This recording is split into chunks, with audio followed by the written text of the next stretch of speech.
Welcome students. सो 12th class में हम अपना जो सेकंड चैप्टर है sexual reproduction in the flowering plant वो स्टडी कर रहे थे। उसमें स्टूडेंट्स हम क्रॉस पॉलिनेशन पढ़ रहे थे।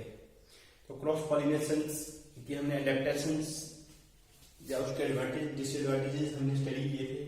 अब जो methods of the cross pollination है, शुरू में हमने जब फ्लो चार्ट बनाया था तो उसमें बताया था कि कुछ बायोटिक्स एजेंट्स की जरूरत है, कुछ एबायोटिक्स की होती है। इसके अंदर बायोटिक में इंसेक्ट, एनिमल्स, बैट की बात की थी, एबायोटिक में वाटर और विंड की बात की थी।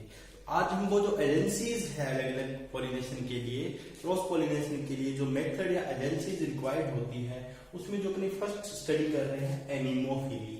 एनीमोफिली क्या होती है? जो पॉलिनेशन किसके द्वारा होती है? विंड के द्वारा जो पॉलिनेशन होती है उसे क्या बोलते हैं? एनीमोफिली बोला जाता है। तो आज हम शुरू कर रहे हैं एनीमोफिली।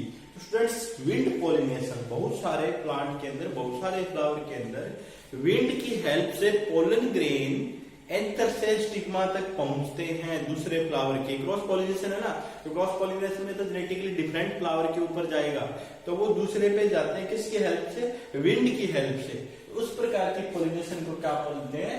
एनीमोफिली। और प्रोसेस को या उन फ्लावर्स को क्या बोलेंगे? एनीमोफिलस फ्लावर। क्या बोलेंगे? एनीमोफिलस फ्लावर।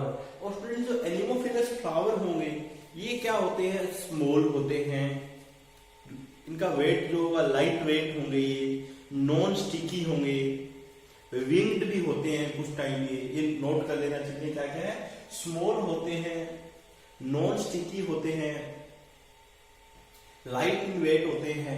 ये इनके कुछ कैरेक्टरिस्टिक्स होते हैं। और बहुत पोलन ग्रेन है वो बहुत ज्यादा अमाउंट के अंदर यहाँ पे प्रोड्यूस होते हैं, क्योंकि विंड के अंदर जाना है। विंड के अंदर जाना है तो एक या दो होंगे तो बात बनेगी नहीं ना।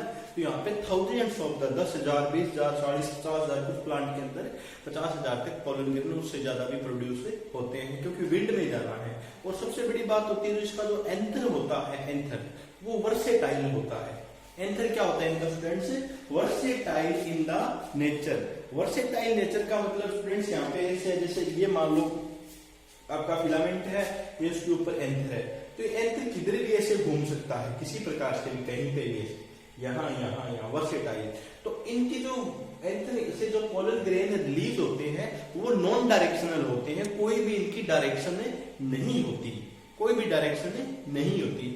और जो अगर हम स्टिग्मा की बात करें, एक एक पॉइंट में पहले मैं आपको बता देता हूँ। अगर स्टिग्मा की बात करें तो स्टिग्मा यहाँ पे क्या होता है? स्टिग्मा में जो कैलिक्स, क्रोला या तो रिड्यूस्ड होते हैं या होते ही नहीं है, ज्यादातर कंडीशन के अंदर एब्सेंट ही होते हैं। और जो इनके जो स्टिग्मा और जो स्टाइल की बात करें तो वो फेदरी होते हैं, ब्रशी अपीयरेंस के होते हैं। आपने मेज देखा होगा, मक्का आप जो खाते हो, कोप जो खाते हैं हम, जो भुट्टा जिसको हम बोलते हैं, वो फीमेल पार्ट होता है, उसको हम फीमेल फ्लावर कह सकते हैं। और फीमेल फ्लावर जनरली प्लांट के नीचे की तरफ लगता है।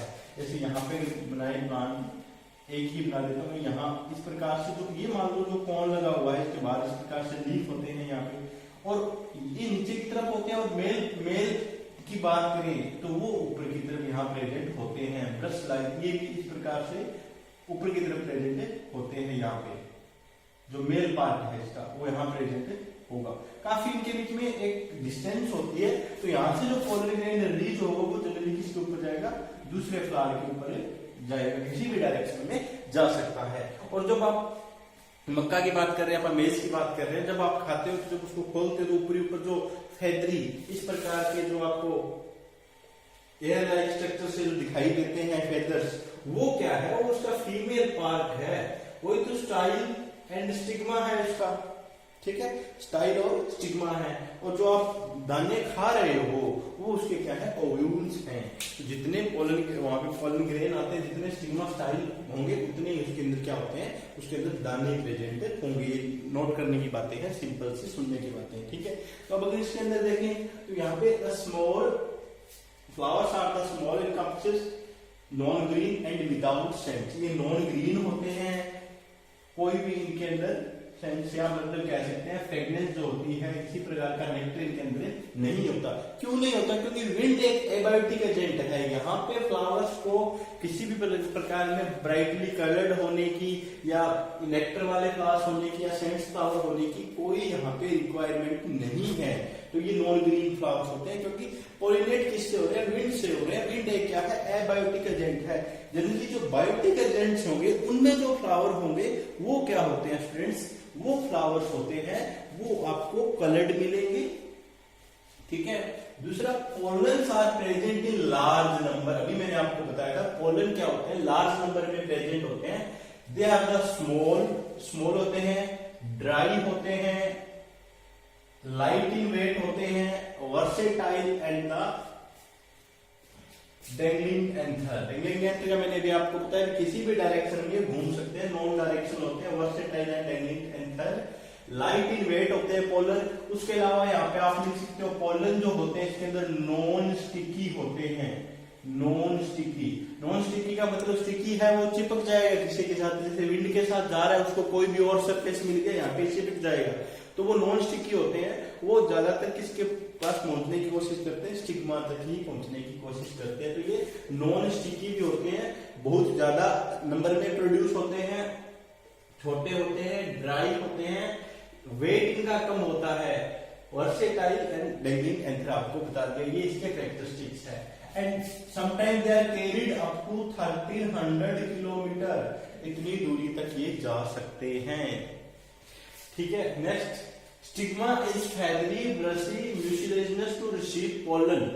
स्टिग्मा क्या होता है? अभी मैंने बताया फेदरी और ब्रशी होता है, म्यूसिलेजिनस होता है। इसकी जो सरफेस होता है वो थोड़ा अट्रैक्टिव होता है। एक म्यूसिलेशन की लेयर होती है जो चिपचिपी होती है, जब पोलन उसके ऊपर आके गिरेगा उसको अपने पास रख लेगी।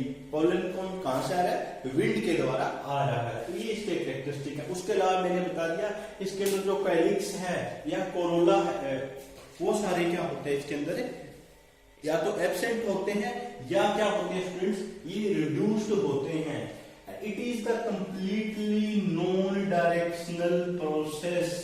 ये बहुत इंपॉर्टेंट। नॉन डायरेक्शनल लेक्चर के शुरू में मैंने आपको बताया ये नॉन डायरेक्शनल है। विंड किसी भी साइड जा सकती है। ये क्या है? एक नॉन डायरेक्शनल प्रोसेस होता है। अगर एग्जाम्पल की बात करें तो sugar cane, bamboo, coconut, date palm, maize का मैंने आपको यहाँ बताया है। ये सारे और भी बहुत सारे प्लांट होते हैं जो क्या करते हैं? विंड पॉलिनेशन करते हैं। विंड पॉलिनेशन को क्या बोलते हैं? एनिमोफिली। और उस प्रकार के फ्लावर्स को क्या बोलते हैं? Anemophilous flowers. They are the colourless, ठीक है। फ्लावर क्या होते हैं? कलरलेस होते हैं। इनके फ्लावर होंगे कलरलेस होंगे। जनरली जो एंथर वाला पार्ट होता है वो प्लांट के ऊपर की साइड में प्रेजेंट होता है और जो फीमेल वाला क्या होता है? नीचे की तरफ प्रेजेंट होता है। ये इनके जनरल कैरेक्टरिस्टिक्स है एनिमोफिलस फ्लावर के। और एनिमोफिली क्या है? विंड पॉलिनेशन, मतलब विंड की हेल्प से अगर कोई एंथर स्टिग्मा तक पहुंच रहा है तो उस प्रकार की पॉलिनेशन को क्या बोलते हैं? हमें एनिमोफिली। ये एक एबायोटिक टाइप है। कौन सी टाइप है? अबायोटिक टाइप है ये पॉलिनेशन की। बायोटिक एजेंट होते हैं, एबायोटिक एजेंट होते हैं। बायोटिक में आपको बताया था इंसेक्ट्स या कुछ और एनिमल्स की बात करें या बर्ड्स की बात करें, और हम इसके अंदर बायोटिक की बात करें, एबायोटिक में तो विंड और वाटर की बात हम करते हैं। तो ये अपना फर्स्ट मेथड है इसका। कौन सा? एनिमोफिली।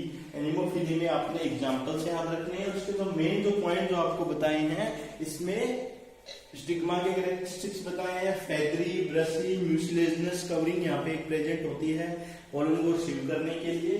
पोलन नॉन स्टिकी होते हैं, लाइट वेट होते हैं, एंथर वर्सेटाइल और डेंगलिंग होता है ताकि वो किधर भी घूम सकता है। नॉन डायरेक्शनल मूवमेंट होती है टोटल इसके अंदर। पूरा जो प्रोसेस है एनिमोफिली का वो पूरा स्टूडेंट्स क्या होता है? एक नॉन डायरेक्शनल प्रोसेस है। तो ये आपने फर्स्ट जो मेथड है इसका स्टडी करना है। उसके बाद हम नेक्स्ट जो है हाइड्रोफिली स्टडी करेंगे। आज आपने एनिमोफिली को पूरे अच्छे तरह से स्टडी करना है। ठीक है स्टूडेंट्स, ओके, थैंक यू।